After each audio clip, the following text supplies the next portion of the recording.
Good morning and welcome back to Res Digital, our three-day online games festival, serving as a taster of what to expect when EGX Res properly returns later this year. I'm James Batchelor, I'm UK editor of Gamesindustry.biz. If you missed any of yesterday's sessions, they can all be found on the official EGX YouTube channel. The live streams have all been saved there.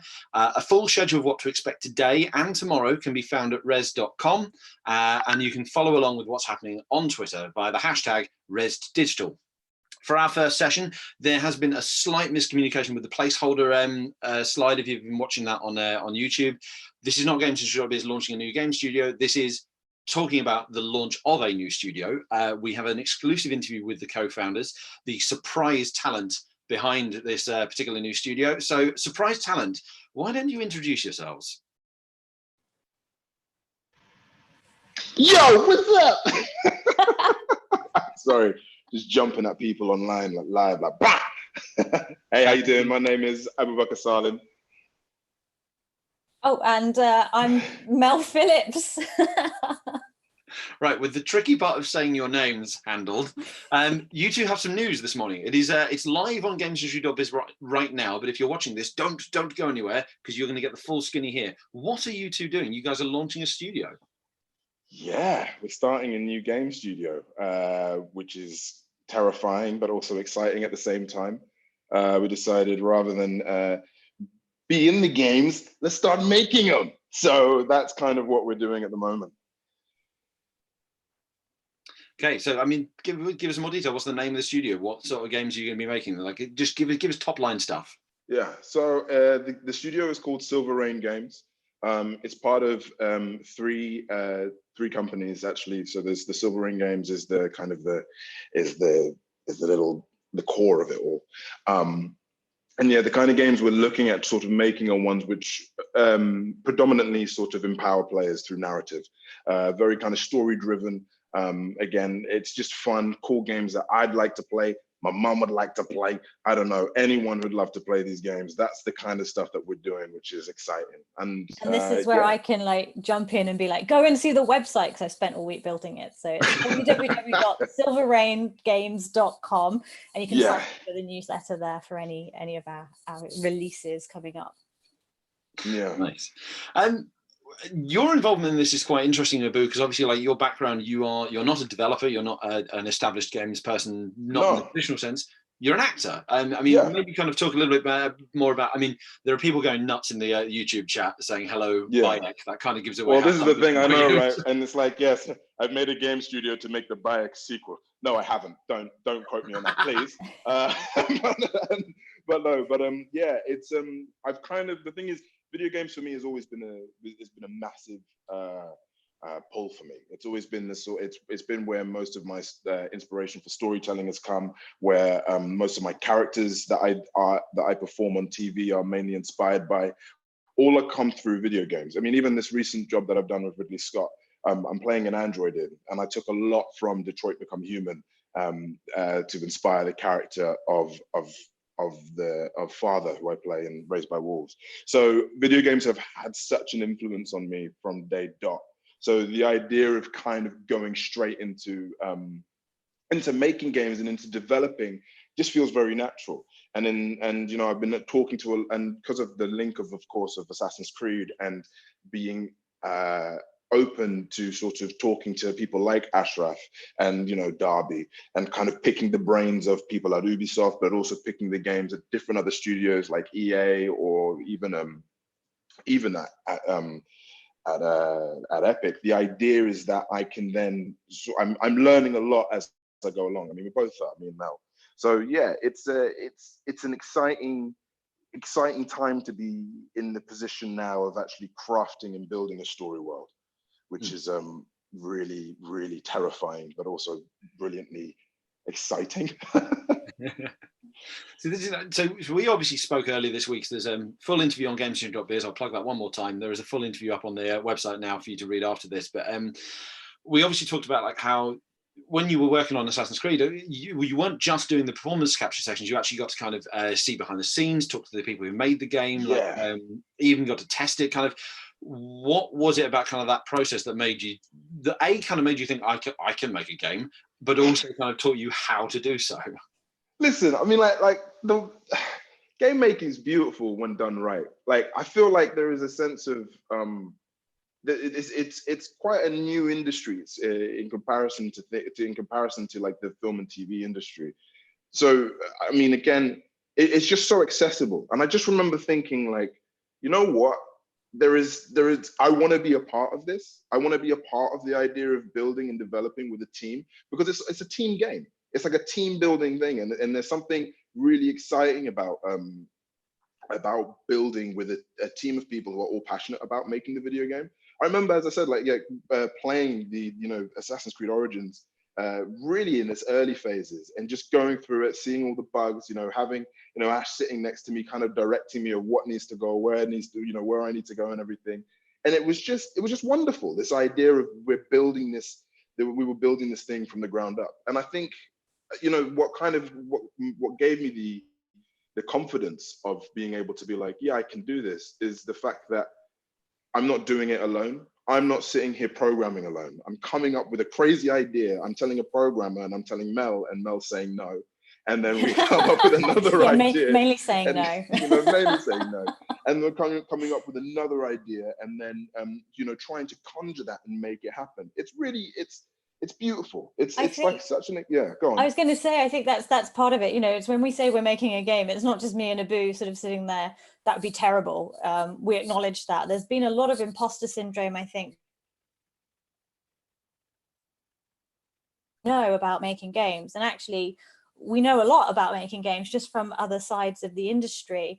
And I think it was Mike Bithell in one of his talks, and he was like, I always hire people that are smarter than me. And that's the key to building a game studio. And that's kind of what we've done. We've brought in experts in their fields to help us. And it is a team effort. We're not just sitting there going, this is in my head, make it. The whole of the team. And that's making games right there. The whole of the team. Ideas are cheap. It takes a whole team to make it come to life. Nice. So Mel, well, let's turn to you for a little bit then. Kind of, what's a little bit more on your background for the people watching, and your role in this venture? Yeah, so I've taken on the head of studio role, which sounds very impressive. It actually is quite a lot of production at the moment, and producing and translating what Abu says to a team of game devs. I think that's a skill in itself, is being able to make sure that everybody can get on the same page. And we all understand where we're going together. Previously to that, I was at BAFTA for nearly 7 years, and I ran their games program for learning and new talent.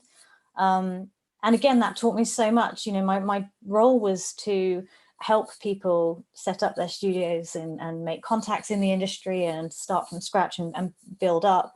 And part of that was my pride and joy, which is, of course, young games designers, and seeing young people aged 10 to 18 making games and just sort of getting them out there so easily, not easily, but with hard work. But it made me realize that, that's what I wanted to do. And I blame every single one of the young games designers for making me eager to actually get into the industry, but also for feeling responsible for them. There's this feeling of watching these young new talent come up aged 10 to 18, and like, where do they go from there?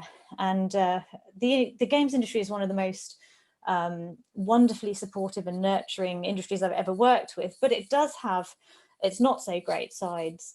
And I think part of my motivation for getting involved in the studio is, having worked for so long with this new talent and developing new talent, is wanting to create that safe space for them, and a studio that really nurtures creativity and brings them back into that. So yeah, totally blame young games. And BAFTA crew. There's over 200 of them now. Amazing, talented individuals. And that's been something I think I owe them. Again, working in a studio now is having to go from, say, a couple of hundred people in your program to now a very small, intimate studio. But they've taught me everything that I needed to know in terms of how to manage that and speak to people. So thank you, BAFTA crew. I'm going to briefly kind of just check the chat again. Like, the chat's going mad. So mostly people saying hello, best of luck on the new venture. They're really kind of intrigued to hear more about this. We have had a few people asking a few questions. I will try and get to those as best I can. We're we have the occasional obviously person going, hang on, that's Bayek of Siwa. Just in case people weren't aware. Okay, so someone did ask kind of what type of games, 2D, 3D, what sort of games you're going to be making. I'm just giving a little bit of a head on that questions, but yeah, what can you tell us about the sort of games you're planning to make? Because you've made a universe around this, haven't you? Yeah, I mean, I'm designing a story world universe around this. Hence, the inception of these three production companies that I've created. But with when it comes to games and when it comes to the art style, it's, to be honest, the idea of binding myself to an art style or an idea that it doesn't really work that way, in the sense that I'm trying to have the story kind of tell me what art style we're kind of going for. I think there's something really exciting about 2D art style, and some of the really cool work that's been done in something like Gris or even like Rayman Origins. But then you can't slam like the 3D sort of cool vibes of something like Ori and the Blind Forest or even like Assassin's Creed. So I feel like when it comes to the games that we make, depending of course on the budget, obviously, and depending on the actual story and the actual message that we want to convey, I think that it's all dependent on what that says to how the art style, how we want to depict and tell the story to the audience, because I think that has such an effect. I think we're also seeing games across different, storytelling across all these different mediums. You've got Erica from earlier this year, which really sort of focused on this sort of cinematic take on games. Knights and Bikes, we love the Knights and Bikes team. They're doing a great job in terms of having a book and announcing all sorts of different types of media that have come out of that. So we're really keen to sort of emulate that. And then of course you've got like The Witcher that has just been oh, what a terrible game. Jesus. So we're seeing this happen more and more now in terms of games sort of going across different forms of media, and I don't think it will be so unusual in the future, but we certainly want to be at the forefront of that and helping doing our bit in that. Okay, well, let's talk about that then, like the idea of taking this kind of story worlds that start in games but go across other medias, because I mean, like you kind of mentioned earlier, like you're launching two kind of sister companies alongside this, and in our interview on Gamesindustry.biz, you mentioned that we could potentially see your story world universe come to TV or animated film as well, possibly even comic books, and that's been attempted a lot in the past. I mean, Assassin's Creed is a prime example. There are books, there are comic books. I'm reading some of the comic books myself right now. There was a film. I think there was talk of a TV series, perhaps. Like even Ubisoft has not struggled, but like it's none of that has kind of taken off in the way that, say, the Marvel Cinematic Universe has. Like, what potential is there to take a game story across multiple different medium in a way that everyone can connect, and not that everyone has to, right? You must buy the comic book to understand this game, and you must read this game, play this game to I think it's about, again, it's about telling a good story and keeping that at the root and the core of it all, and being able to translate that story to these different mediums and acknowledging the mediums. I feel like, with video games, the video games a lot, from what I've learned, it's about the experience. You play Assassin's Creed, you want to feel like an assassin, or you want to feel like a Magi, or you want to feel like, the character that you're playing. And trying to translate that experience to something that's quite passive, be it on film and TV, or even like a comic book, it's hard to do. So the way I'm sort of approaching it, or the way that I'm trying to and attempting to approach it, is looking at what the core story and the from A to B, and what is key to that, and then translating that and playing that within these different mediums and worlds. I think it's very important to keep that in mind, but also listen to the audiences as well, and be aware of trying to translate that to an audience. I'm not necessarily, I expect, my mum is going to watch The Witcher, but she's not really going to get an idea of what is going on, really, because she hasn't either played the games or read the books. But still, it's the reason why The Witcher is kind of, to a degree, this successful as it is now, I feel anyway, is because you had a span of, a long span of time to kind of dive into that world. And they were quite easy on the idea of introducing people to that world. Now, again, there are, there's always ways of improvements, and there's always all this sort of stuff that you can think about. But I think ultimately what was key there was the story, right? And I feel like for me, if you begin approaching these worlds with story in mind and not necessarily thinking about trying to recreate the experience that you have in the video game, because the video game world it's a different world, but at the same time, it's all about kind of the journey of the character. So I think, yeah, I was going to say it's also about building a community and engaging with new audiences as well. That's something that I think we're really keen to explore and give back as well. Abu, you have been new talent, and my whole career has been around nurturing new talent and bringing that to the forefront. So I think we're really keen to sort of give back and show what we're doing, our learnings as well. There is no foolproof way to success other than resilience and adapting and seeing what happens. So yeah, I think it's the community will decide whether or not it's successful or not. Apologies, I was just someone's just joined gone out halfway through. Like, what's this about? So I've just linked them to the story. If you are just joining us, because obviously, like, these live streams take a while to get going. We're talking about Abu and Mel have started a brand new game studio.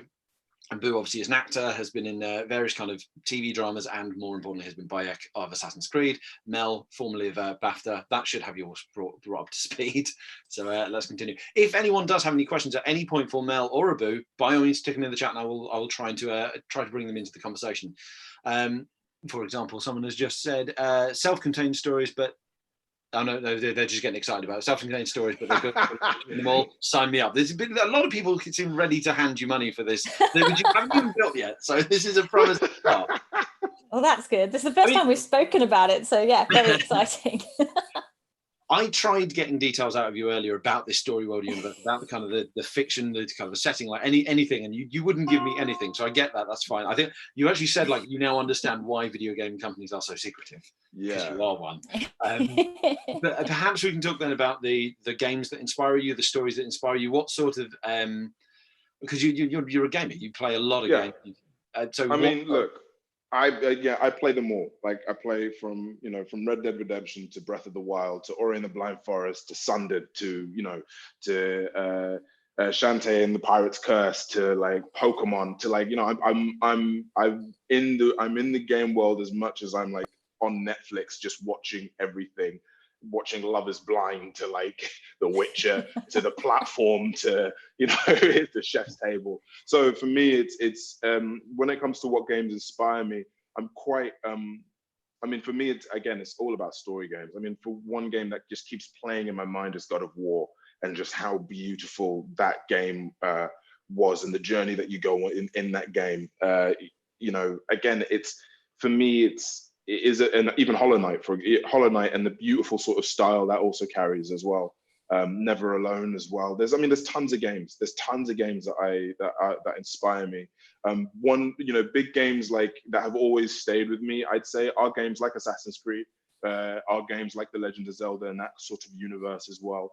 Pokemon. I remember playing Pokemon Blue like on the Game Boy, and and it's one of those things that I constantly make sure that I got to keep purchasing and keep playing. I guess it's I'm so sort of I am trying to verse myself with all these different games, even from games like Garry's Mod and Half-Life. Like, I could go on, the list could go on to what games inspire me. And what's exciting is the idea of building these universes and games, and thinking of and pulling references and being like, oh, that would be cool if we looked at that and expanded upon that mechanic, and what was really cool about that mechanic in that game. It's like there's so much to sort of play with when it comes to video games, because you're building something from scratch, right? And there is no barrier, he says, and then has Mel tell him that there are tons of barriers. So there's a feeling of so there is it's all these different worlds and games that really kind of get me excited. I think I take my inspiration mainly comes from the games industry itself. A huge fan of John McKellen and the No Code team. No Code because they weren't coders. They've created a studio quite successfully without having to code themselves and bringing in new people. So looking at them and loving their sort of narrative work. Mike Bithell, you know, being able to move into something like John Wick and have that as a success. The Siobhan Reddys that are making dreams actually realities. Jodie Azhar, who is currently setting up her own studio as well, and the artwork that she does there. So I think having worked with all of these sort of people through BAFTA, I've been totally inspired by all of them and see them surviving day in, day out. And yeah, it's amazing. And also all the YGD entries. I'm missing that this year. Feel very sad to have missed all of those amazing ideas coming through.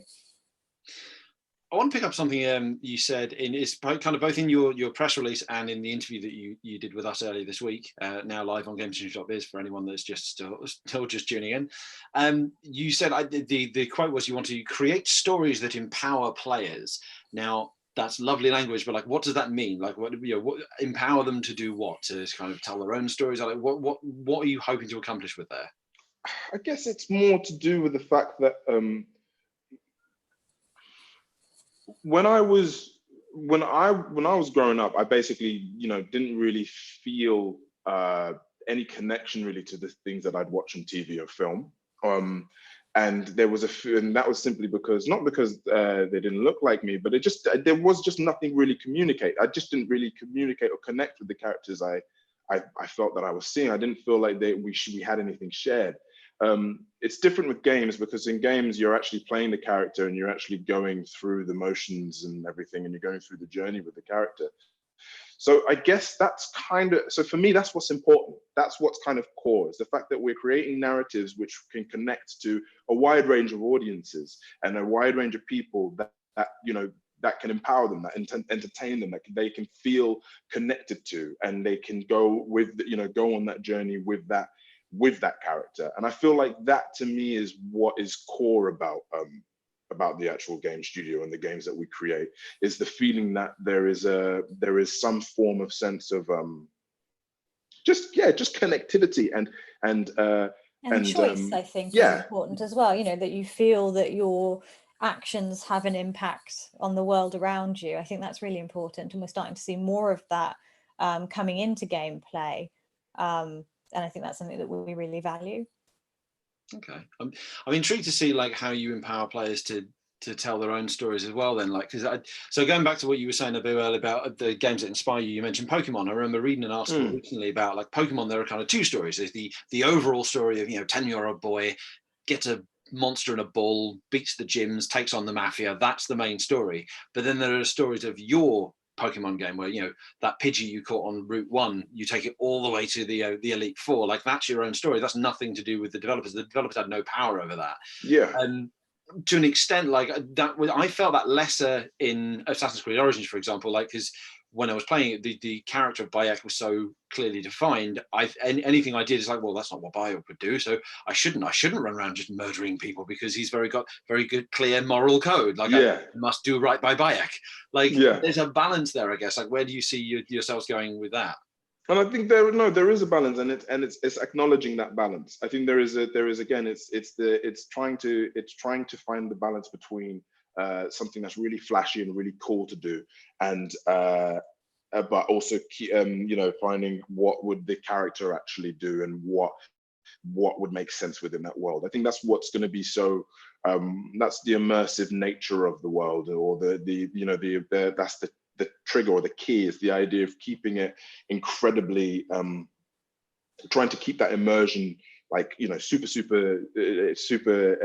the forefront of when it comes to choice and when it comes to what you actually do and the actions you do. I mean, again, if we're making a game where you're supposed to be a morally right character, or you're driven towards that, element, you then have to abide by those rules and those mechanics within the game, and to kind of divert from that doesn't necessarily, it removes the immersion factor. And I think that's also what's key. Again, immersion is super important. And I think, again, it comes down to, again, community, and the fact that we are looking at different forms of media and how that might engage with new audiences. I'm really keen to the work that I've done previously. You know, we've brought in parents and teachers and grandparents and younger family members. And I'm really keen to, that's important to me, is how do we bring in a new audience? How do we make games that appeal to other generations and that people can play together, and bring in those people to games? Because at games, I mean, we're seeing it now. Animal Crossing has been a blessing in terms of bringing us all together. Like, I think, yeah, I think that's all our team are doing at the moment, is just playing Animal Crossing. But it's been wonderful. I mean, the power of games in a positive way, it's so wholesome. And I love that. I love that games has that ability. Yeah. The mention of kind of broader audiences, like, that kind of brings to another question about what your plans are. Like, kind of what platforms are you targeting? Like, is it, man behind Assassin's Creed, or man in Assassin's Creed is going to make a game that you instantly kind of think, right, Xbox, PlayStation, this would be, something big and huge, hopefully, maybe. Like, you're an indie studio, that makes you think PC. You're talking about reaching mums and grandparents and parents, that makes you think mobile. Like, kind of, are you aiming kind of across the spectrum? Or we're going again. Big visions, man. Like, we're going for the full hog. It's, again, we're in this position where we can approach these big studios and these people and talk to them on a level of being like, look, this is the idea, this is what we want to do. Do you want to come on board? And I feel like it's very much about depending on the game, depending on the narrative, and depending on what we are trying to pass and do with this game, what platform will really kind of elevate that and create that experience that someone will be able to enjoy more. I mean, again, it's this idea of, like, you wouldn't necessarily play Origins on the mobile, would you? So Origins feels very cinematic. It feels like it needs to be on a screen, or on the computer, or something where you're able to see more than just a phone of what you're going to be calling your mum or whatever. So the idea is that it's incredibly crucial and important to again not be bound by the idea of what platform we're going to be, I feel, because it feels like whatever we feel is going to support the story will be the platform in which we tell that story on. Yeah, we're super lucky at the moment that we're right at the beginning of this journey. We're just about to go into some scary pitches. So we're very keen to just remain open at this stage and flexible in terms of platform. But yeah, we'll see. Fun question from the chat. Rob Den Decker asks, where does the studio name come from? Silver Rain? Yeah. So I was in my flat, and then I thought Silver Rain. The reason why Silver Rain is because, I mean, look, we live in London, and it's bloody miserable most of the time. Not today, obviously, while we're all stuck inside, but most of the time it's raining, right?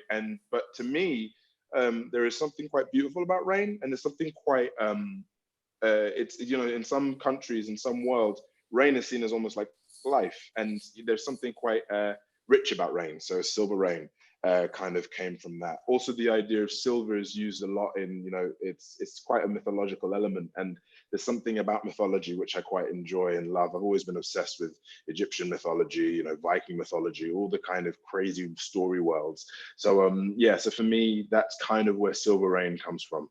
It's this feeling of that it's not necessarily depressing, it's actually life and seen as something quite rich in some worlds. The truth actually is I did come up with it in my flat, just thinking about things. Fair enough. Currently, it's a team of 5 of you, I believe. So it's quite a small studio. Like, how you mentioned earlier, obviously, like the other 2 production companies. How big are those, or is it the same team operating 3 companies? So it's no, the other teams are separate, but also the same. They all connect and talk with each other. At the moment, I've got a producer who's currently working with me on the production side of Silver Rain Productions, which is the TV film animated production company. And then on the comic side, kind of it's its own being and beast, which I'm sort of still like working and creating, which is great. But ultimately, the way that the company systems will work is the fact that they each have a life of their own, but they also sing with one another. So, the story worlds in which I create with, Silver Rain Games, it will be translated within the comic world and also the TV and animated space, because that's how I'm approaching it. However, the production side of things. So at the moment, like, I'm not really allowed to announce what I'm working with, truly. No, don't announce. Don't announce. But no, not going to say anything. Don't worry. But like, in the production, the TV production thing, I've got like, I'm producing, 3 films at the moment. So it's the idea is that they can work on their own, but at the same time, when they are required to sing with one another, they can. And, if, let's say someone does come up with an idea or a story world within the company that they want to kind of express or show within Silver Rain Games, we can then look at the idea of also singing that within the other worlds and seeing how they work. They don't have to work, but the point is that we have that option and we're approaching that world with it. Because again, my mum isn't necessarily going to be playing games, she's going to be watching TV, but then my best mate probably will be playing games, but not really wanting to watch TV, but then someone might want to read a comic book. So the idea is that we are giving people the access to these different story worlds. And I guess like kind of reiterating what we were saying earlier, like you've then got to balance kind of telling standalone stories that yeah, if your mum's only watching the TV show, she doesn't miss out on anything. Exactly. Those who do take in everything get kind of the richer experience, I guess. Exactly, yeah, which is always exciting. It's always cool to read a book, or like even I think the reference of the unicorn in the Witcher TV show probably would have gone over so many people's heads, but people who played the games are like, oh, the unicorn. So it's that kind of language you want to play with, I feel. These are, like I said, these are big dreams, big kind of ambitions for what is currently such a small company. Like I say, Silver Rain Games is only 5 people. Sounds like the other 2 production companies are reasonably small as well. Like you're hoping to grow, but kind of how big do you see yourselves getting? Obviously, like not within the immediate term, but like kind of how big do you want this to become?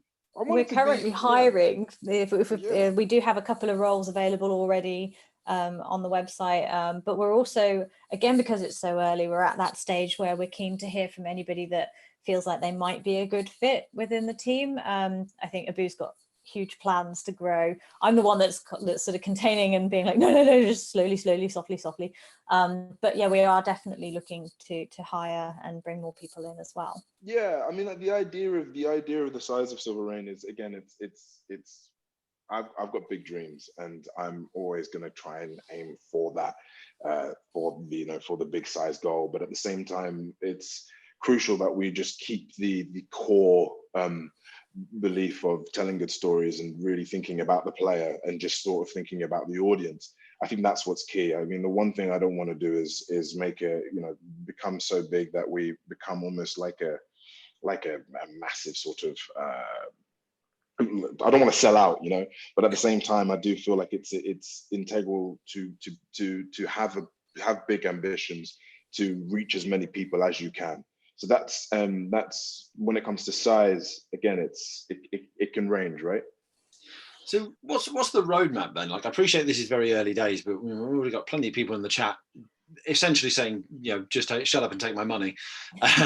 Just like, how long can we expect? Because I always love these kind of early conversations where you hear what a studio's got planned, what they're hoping to accomplish, but then it all goes silent for really, really completely. Yeah, and we're very aware of that. And I think the reasons why because we've been working on this for many months, And you know, and actually we've been working on our first IP in game as long as we have been sort of conjuring and building Silver Rain games. So for us, when it comes to the idea, we're not going to give like an announcement date again, because we don't want, because again, I can feel Mel actually staring at me. So there is, so for me, but you will hear something soon. Let's just say that. Okay, we can live with soon. But it's hard. I've learned, like, it's not easy to make a game. It's like, it's one of those things which is, you can have the idea and the ambitions, but not only is it super expensive, but to actually, you know, find a team of people, to be able to find the right time to make something where, you know, make that game. It's hard. It's not an easy feat that you can just wake up and do. Like, the amount of people that I've been talking to and picking their brains and trying to understand, both of, you know, who run their own indie studios, who also are part of, you know, massive studios like Ubisoft. It's not easy. So it's just like, it's sort of, I get the fear of some people who say, like, I don't want to give you a date, but at the same time, I can't wait to give you a date, because I'm like waiting for it too, you know. You say about how complicated it is to make games, and I think I can hear everyone in the games industry who already knows that, like just rolling their eyes in the background, like, yes, obviously. And if you've got storyboards, like, would it not just have been easier to sort of write these down, like just books, fan fiction, something like that? Why does it need to be a game? Because I feel like there's something exciting about that medium of storytelling, that interactive feeling of you sitting there and going on this journey with that character. And for me, like, yeah, I could have written this world and I could have, you know, given it to someone like Netflix or you know, or Sky. But for me, there is an idea and a vision and a story in which I want to tell. And because, again, games mean so much to me, the idea of giving back to an audience and telling them a story, it's exciting. And I feel like it would be a miss for me, who plays so many games, who throws himself into these worlds, to not try and express myself in that way and form as well. I mean, look, the community of the Assassin's Creed community have been so supportive, and that's what's also really exciting to do. So to give back to them in you know, to a degree. So yeah. I'm still determined to get something out of you about this. Like, okay, you're not going to give me details. You're not going to give me setting or anything, but like themes. I kind of like, yeah, like the kind of the tone of it. Can you give me anything on that? Very vibrant. Vibrant. Okay. I'm not sure what that tells me, but thank you. Question for you though, like, so obviously this is an ambitious venture. You've started 3 companies in effect: a game studio and 2 production companies that can handle TV, animated films, comics, books, etc. But in addition to that, you are still an actor. You're in this Ridley Scott series, Raised by Wolves, coming up. Like, how are you going to balance this with everything else you're doing, like in your own career? Boo looks to Mel. No, but like, yeah. Well, that's it. Like, for me, it's about building a team of people who I genuinely, you know, who are on the same wavelength. So yeah, again, I am still an actor. I'm still going to be doing that, but I'm, again, weirdly one of those people who just don't sleep either. I never sleep. I just wait in the shadows. I'm sorry, no, that's an Assassin's Creed quote that I'm not going to continue and follow through. But the point is no, but like, that's the thing, is that I feel like it is all about the team of people, and thank God I have Mel on my side, because Mel is genuinely a force to be reckoned with, and I feel like I wouldn't be able to do this without people like Mel. I think so long as we take it in turns to freak out, we'll be okay. Yeah. We've got a few minutes left, so if anyone's got any questions, like, please feel free to throw them into the chat. I guess we've obviously spoken a lot about your experience at Abu and what you've learned as an actor and through working on Assassin's Creed that can bring to this. Like, Mel, what is it you're most looking forward to from your experience in the past? Like, what are you hoping to kind of bring to this? Gosh, again, I guess it's a double-edged sword, because it's going from working with hundreds of people down to a small group of people, and that's been the most difficult thing, is how do I scale down those skills that I've learned, but also how wonderful to be able to just be working on the one project and really exploring that, and being able to sort of plan and get into that world. That's been a real treat, rather than sort of having all these different programs and hundreds of people emailing at the same time.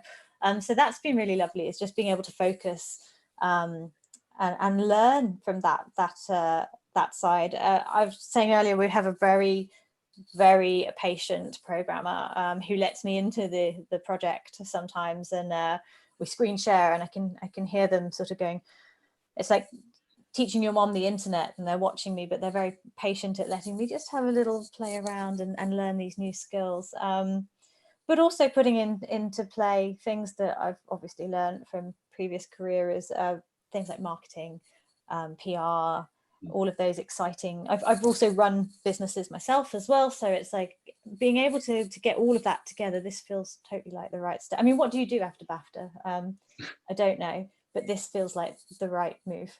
Nice. I've got a question in the chat from LongHorn. Do you think it's better for a new studio to be exclusive to one platform or go multi-platform from day one? I don't know. I think that from my experience, and from talking to people who have started the new studios, indie studios and stuff, with a team of people, I think it ranges. It depends on the game that you're trying to make. If you're making something that is going to be mobile, of course stick to mobile. If you're going to make a game which is very heavy on the sort of mechanics of point and click, maybe go towards something like PC. It all ranges on who's going to give you money, first of all, and who's going to give you the platform to play on, but also on what game you want to make. Of course, don't go for like the AAA style straight away, because that's gonna it's very hard and big, and it's quite daunting, and these are teams of 300 plus people. But at the same time, don't think that you have to make something small that you have to put on something like Miniclip or whatever. I mean, okay, you can if you want to, but I think it ranges on the game you're trying to make. Matazone has asked, do you guys think distributed development is going to become more popular after all this working from home the last few weeks? Now, that's actually something we haven't touched on, but you guys are remote. You guys are a team of 5, and you're all working remotely. As much as you've opened a new studio, there's not a physical studio in which you all gather. So, yeah, I mean, your thoughts on kind of why that is that the future of development? Yes. Yeah, totally. Flexibility, I think, is so important. And that's something that we definitely value as a studio. We can have people working across different time zones in different countries. We can have people that it's all about as well.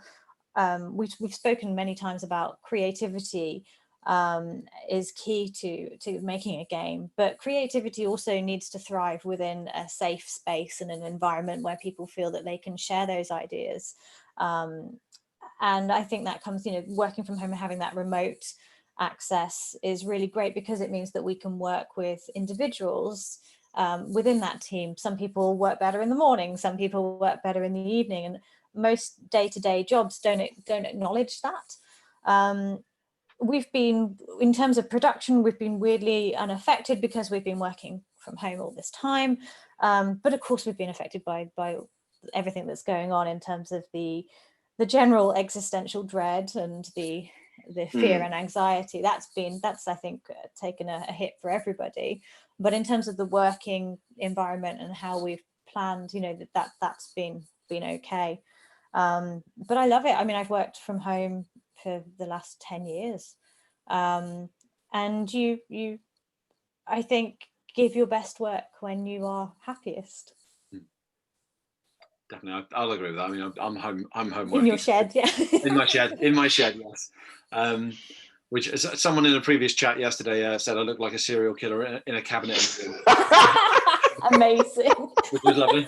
But I've worked at home for a while. Like, the home life balance is fantastic, because I do actually get to see, I see my kids growing up. I don't have that, that long commute where, by the time I'm home, they're in bed. Next question then, because we've got 1 minute left, unless mysterious technical director gives me a bit more time. Crafty Rebel, what tips or advice would you give to people trying to get into the games industry, for people who don't know where to start? I will say you might want to go to the EGX YouTube channel and check out my session yesterday with Mike Biffle. He talked a lot about where you should start. We were talking about whether or not you should go indie straight after uni, but it was also about kind of how you should start your career. We've got 2 minutes left, so let's make this the last question. What advice do you have, probably you, Mel, for getting into the games industry? Start making games. I wish I had more programming knowledge than I have now, and wish I'd just dabbled and played around and got those skills. Just start making games. Yeah, start like looking at the idea of dissecting the games of which you already play and which you already like, very much in the same way that, you know, if anyone was to tell me how you get into the film industry or TV industry, is you watch films and you dissect and really see elements of which you like. Again, if you're a voice actor and you want to get into voice acting, start recording stuff on your phone and play with the idea of different voices and listen to other voice actors, and maybe, you know, make your own voice reel. There's always ways to start, and the internet is your best friend. Oh my Lord, it's amazing the amount of information that is on YouTube and you know, on just on Google. Like, you know, you're just using these sources to inform you of how to get into the industry is vital. Brilliant.